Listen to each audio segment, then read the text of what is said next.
हमारा देश का तिरंगा सबसे बेहतर है। सूरज निकलने से पहले अंधेरे में झंडा नहीं लहराएंगे। कंधे पे झंडा को रखा है, वो आंदोलन में सबसे आगे रहना चाहिए। आंदोलन में क्या रहना चाहिए? सबसे आगे रहना चाहिए। और झंडा कभी भी जमीन से टच नहीं होना चाहिए। इससे हमारे झंडे की क्या हो जाएगी? बेइज्जती होगी। हमारे नेशनल फ्लैग का रेस्पेक्ट बना रहना चाहिए। हमारे झंडे से ऊपर किसी का झंडा नहीं रहना चाहिए। 1947 को हमारा देश आजाद हो गया। देश आजाद हुआ तो इसका एक झंडा रहना बहुत ज्यादा जरूरी है। देश आजाद हो गया, झंडा रहना जरूरी है। देश की आजादी का प्रस्ताव जैसे ही 22 जुलाई 1947 को संसद में गया था ब्रिटेन में, जब वो मोहर लग गया कि भारत आजाद हो जाएगा, तो 22 जुलाई 1947 को ही भारत के तिरंगा को क्या कर दिया गया? अप्रूवल दे दिया गया। भारतीय तिरंगा को हमारी संविधान सभा ने सबसे पहले ही दे दिया गया। यहाँ पे कब मिल गया भैया? 22 जुलाई 1947 को। किसे क्या चीज मिल गया? हमारा हमारे तिरंगा को क्या मिल गया भैया? अनुमति मिल गई थी। हमारे तिरंगा को अनुमति कब मिल गई? 22 जुलाई को। इस दिन संविधान में क्या, ब्रिटेन में क्या हुआ था भैया? तय हो गया कि भाई भारत की आजादी अब फिक्स है, तो हमारा तिरंगा हो गया। भारतीय तिरंगे का डिजाइन किसने किया? भारतीय तिरंगे का डिजाइन किसने किया? पिंगली वेंकैया। भारतीय तिरंगे का डिजाइन किसने किया? पिंगली वेंकैया ने किया। इसकी लंबाई और चौड़ाई में जो रेशियो रहता है कितना होता है? आपको पता ही होगा, 3:2। लंबाई और चौड़ाई में रेशियो कितना होता है? 3:2। 3:2। इसके बीच में अशोक चक्र है। के बीच में क्या है? एक नेवी ब्लू का कलर का क्या है? चक्र है। जिसमें कितनी तीलियां हैं? 24 तीलियां हैं। इसमें कितनी तीलियां हैं? 24 तीलियां हैं। ये 24 तीलियां किसको दर्शाती हैं? ये 24 तीलियां हमें दर्शाती हैं कि हमें राष्ट्र निर्माण के लिए 24 घंटे अथक रूप से चलते रहना है। 24 घंटे हमारी देश का विकास होना चाहिए। इसलिए 24 घंटे को विकास को दर्शाने के लिए जो एटीएम 24 घंटे खुले रहते हैं और हफ्ता में 7 दिन चलते हैं, 24/7 इसे लिखा जाता है। 24/7। समझ में आ गया कि नहीं गया? 24 आवर हम अपने राष्ट्र निर्माण के लिए बढ़ते रहे। इसमें 3 रंग हैं।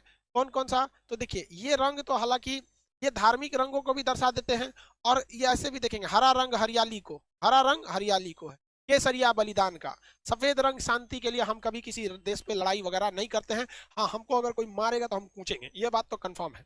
ये बात तो क्या कंफर्म है। हालांकि अगर आप इसमें देखेंगे तो धर्म के हिसाब से ग्रीन कलर जो हो सकता है, इस्लाम धर्म वाले ज्यादातर ग्रीन को फॉलो करते हैं।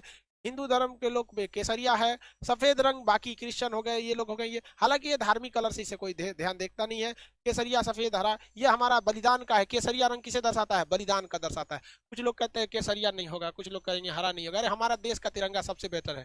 हरा क्या हरियाली कोई मिटा सकता है? केसरिया क्या आसमान और सूरज के रंग को कोई बदला जा सकता है? नहीं। तो ये हमारा क्या भैया? बुद्ध भगवान के लिए ब्लू, बीच में है ब्लू ब्लू। तो देखिए, हमारा जो है बलिदान का, केसरिया एक्चुअली किस चीज के लिए? बलिदान के लिए। हरा रंग किसके लिए? हरियाली के लिए। हरा रंग हरियाली के लिए। हमारा देश हरा भरा है भाई, मेरे देश की धरती। अब यहाँ देखिए, इसमें गलती कैसे कर देता है लड़का सब। हम बचपन में छोटे थे तो तिरंगा बनाना था ना, तो हमने गलती से क्या किया? केसरिया को नीचे कलर कर दिया, ग्रीन को ऊपर कलर कर दिया। अब छोटे बच्चे हम लोग थे, लोग 4-5 में पढ़ते थे, उतना दिमाग थोड़ी रहता है। कौन ध्यान देता भाई? छोटा बच्चा में नहीं ध्यान रहता। टीचर हमको समझाए कि देखो बाबू, ऐसा गलती नहीं करना। हम कहे कि सर हमारे दिमाग से उतर जाता है कि केसरिया ऊपर रहेगा, ग्रीन। तो हमको बड़ा प्यार से समझाए, देखो बाबू, हरियाली जो होती है वो कभी ऊपर हरियाली थोड़ी होती है आसमान में। हरियाली जब भी आएगी तो नीचे रहती है, जमीन पे हरियाली रहती है। हाँ सर, इसका मतलब हरा नीचे रहेगा। और सूरज का रंग केसरिया होता है, वो कहाँ जमीन पर रहेगा? नहीं तो ऊपर रहेगा। तो छोटे बच्चों को ऐसे ही समझाया जाता था, हमने गलती कर दिया था। समझ आ गया कि नहीं आ गया? आगे बढ़े। हमारा झंडा, झंडा रूल के हिसाब से आप सूरज निकलने से पहले अंधेरे में झंडा नहीं लहराएंगे। सूरज निकलने से पहले अंधेरे में झंडा नहीं लहराएंगे। यानी जब भी झंडा लहराना है तो जब सूरज निकल जाए, सूर्योदय की रोशनी में, सूर्य की रोशनी में हमारी झंडा का तोलन होना चाहिए, फ्लैग होस्टिंग एकदम। और जब सूरज ढलने लगे तो हमारी झंडा का अपमान न हो, अंधेरे में हमारी झंडा को कोई देख न सके, हमारे वीरों के बलिदान को, हमारी मिट्टी की हरियाली को जब कोई देख न सके, तो हम लोग को झंडा क्या कर लिया जाता है? सूर्यास्त के बाद उतार लेना चाहिए। झंडा में नियम है कि जब भी कोई व्यक्ति झंडा में लेके आगे चलेगा आंदोलन वगैरह में, तो दाहिनी हाथ उसका ऊपर रहना चाहिए और बायां हाथ उसका नीचे रहना चाहिए। इस तरह से वो फ्लैग मार्च को लेकर चलेगा। यहाँ पे झंडा को इस तरह से, ये नहीं कि दाहिना हाथ कहाँ रहना चाहिए? ऊपर रहना चाहिए। राइट हैंड इस तरह से लेके वो मार्च करके चलेगा। समझ में आ गया कि नहीं आ गया?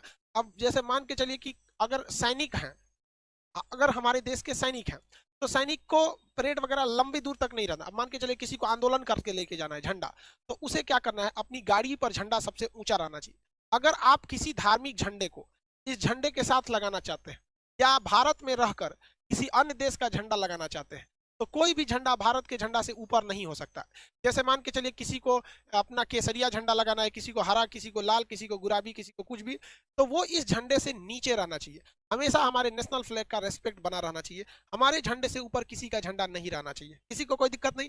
देश के अंदर अब पता चला अमेरिका में गए कहेंगे कि हमारे झंडा ऊपर रहेगा, तो भाई अमेरिका के लोग का देश वो अमेरिका है, वो अपना झंडा ऊपर रखेंगे, तो ये तो बेवकूफी हो जाएगी ना भाई। आपका नियम अपने देश में लगता है। अब एक चीज और ध्यान दीजिएगा, मान के चलिए रूस के राष्ट्रपति व्लादिमीर पुतिन भारत में आए, तो व्लादिमीर पुतिन जब भारत आते हैं तो बताइए उनके सामने उनका झंडा नीचे रखेंगे, हमारा झंडा ऊपर हो जाएगा, तो भाई उनको भी तो खराब लगेगा। हर व्यक्ति को तो अपना देश प्यारा होता है। तो जब कई सारे झंडे एक साथ लगे हों तो भारत का झंडा उस झंडे के दाहिने साइड रहना चाहिए। किस कहाँ रहना चाहिए? दाहिने साइड। मान के चलिए रूस अभी हमारा मित्र है, तो हमारा अपने मित्र को तो हम भी निराश नहीं ना करेंगे। नेशनल भाई सबके लिए इक्वलिटी की बात है। तो जब कभी भी आप अपने देश में किसी दूसरे के झंडे को बराबरी रखते हैं, जैसे आप जैसे कोई भी देश, पाकिस्तान वालों की बात नहीं कर, भारत वाले रूस वगैरह की बात, तो हमें क्या करना है, उसको राइट साइड में रखना है। अपने झंडे को कहाँ रखना है? Right side. अगर कोई आंदोलन या जैसे किसान आंदोलन चल रहा है, तो किसी को अगर उसमें तिरंगा लेके जाना है और अगर दाहिनी हाथ से उठा के ऐसे थक गया, बेचारा कितना दूर ले जाएगा? सैनिक तो है नहीं, आम आदमी सैनिक की तो नहीं रहता है, तो उसे अपने दाहिने कंधे पे क्या करना है? झंडे को ऐसे रखना है, दाहिने कंधे पे झंडे को रख के लेके चलना है। और याद रखना चाहिए कि जो व्यक्ति दाहिने कंधे पे झंडा को रखा है वो आंदोलन में सबसे आगे रहना चाहिए। आंदोलन में क्या रहना चाहिए? सबसे आगे रहना चाहिए। और झंडा कभी भी जमीन से टच नहीं होना चाहिए, इससे हमारे झंडे की क्या हो जाएगी? बेइज्जती होगी। तो झंडा ऐसे तो उसे दाहिना हाथ रख के झंडा को हमेशा ऊपर लेके रखना है, लेकिन जब कभी भी थक जाएगा तो उसे कहाँ रखना है? अपने दाहिने कंधे पे लेके। और आंदोलन मार्च में वो सबसे आगे रहना चाहिए। ये नहीं तो इस तरह से बहुत ज्यादा झंडे का अपमान एकदम सरासर गलत है। अरे भाई जो देश प्रेम नहीं कर सका उसको खुद को सुसाइड करके मर जाना चाहिए। क्योंकि यार एक जानवर को भी अपने खूंटा से बहुत प्रेम होता है, जहां उसे बांधा जाता है ना उसे वो बहुत प्रेम करता है, वहां उसे गंदा नहीं करता है। और कैसे लोग हमारे देश को लोग उल्टा सीधा बोल देते हैं। हम अपने झंडे का देखिए, एक जाने अनजाने में कभी हो गया, जैसे कभी हम 26 जनवरी को आप देखेंगे सड़क पे कभी कोई तिरंगा गिर गया है, तो कोई जानबूझ के नहीं फेंका होगा, जाने अनजाने में उसे गिर गया होगा, तो आप कम से कम उसे उठा लीजिए। जो अपने देश का सम्मान नहीं कर सकता उसे नरक में भी जगह नहीं देना चाहिए, उसके लिए नरक से एक अलग नरक बनाना चाहिए, तो उसको मरक बनाए, उसको राष्ट्र चीज हमेशा आगे रहना चाहिए। लेकिन कभी कभी हमारे देश पे बहुत बुरा संकट आ जाता है, तो जब कभी भी देश पर बुरा संकट आता है तो झंडा को उल्टा लहरा दिया जाता है। पहले इतना तो समझ में आ गया भाई, हमारे देश का झंडा सबसे अच्छा रहना चाहिए, तिरंगा बात ही अलग है भाई। हमारे देश के झंडा की सबसे बेहतरीन, पहली बार भारतीय झंडे को विदेश में किसने लहराया था? किसी ने कोई बता सकते हैं? जर्मनी के शहर स्टुगार्ट्स में लहराया गया था 1907 में। किसने लहराया था? बताइए किसने लहराया था? अंतर्राष्ट्रीय सम्मेलन में हमारा तिरंगा सबसे पहले किसने लहराया था? मैडम भीखाजी कामा। एक सैल्यूट उस वीर महिला के लिए, भारतीय स्वतंत्रता की जननी कहा जाता है मैडम भीखाजी कामा को। तिरंगा झंडा लहरा दिया था 1907 में, जब हम गुलाम थे तब लोगों ने देखा कि भाई ये किसका झंडा है, तब पता चला कि भैया ये देश भारत का ये क्या है? झंडा है। समझ में आ गया कि नहीं आ गया? किसी को दिक्कत है तो बोले, किसी को कोई दिक्कत? आगे बढ़े।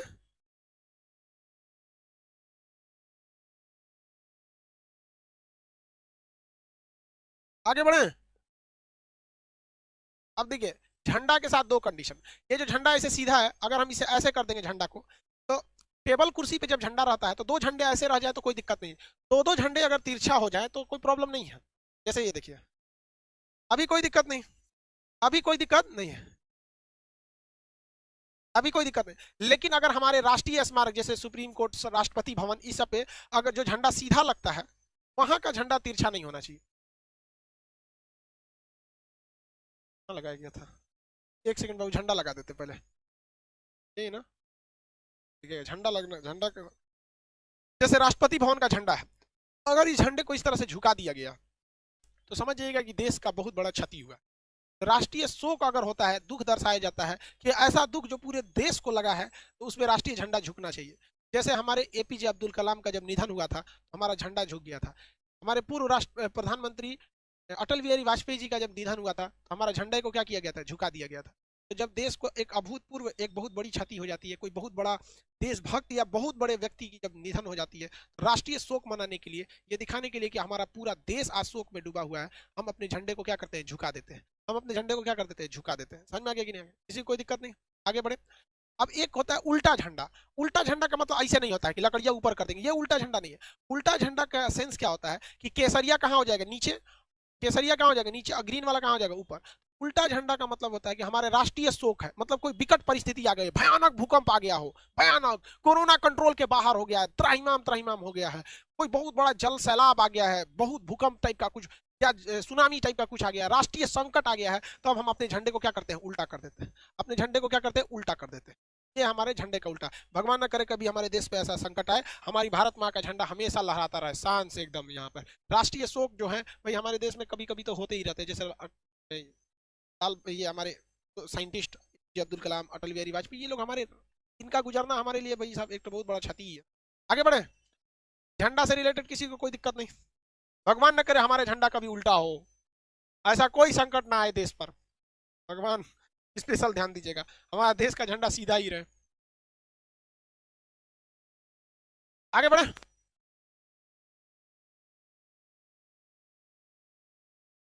किसी को कोई दिक्कत नहीं। अब एक होता है पताका, देखिए पताका, हमारा झंडा है, हमारे पास पताका नहीं है, पताका इस टाइप का होता है, धार्मिक झंडा होता है, देखते हैं तीन कोना झंडा इस टाइप का, ये सब क्या है, सब पताका है सब। तो हमारा झंडा, हमारे पास क्या है, झंडा है, पताका नहीं है, ये सब तो धार्मिक चीजों में होता है। बाजार पे दिखेगा या फिर बजरंग बली का दिखेगा झंडा, या इस तरह से भगवा, वो सब टाइप का हमारा तिरंगा नहीं होता। हमारा तिरंगा 3:4 के रेशियो में होना चाहिए। किसी को कोई दिक्कत नहीं, हो गया।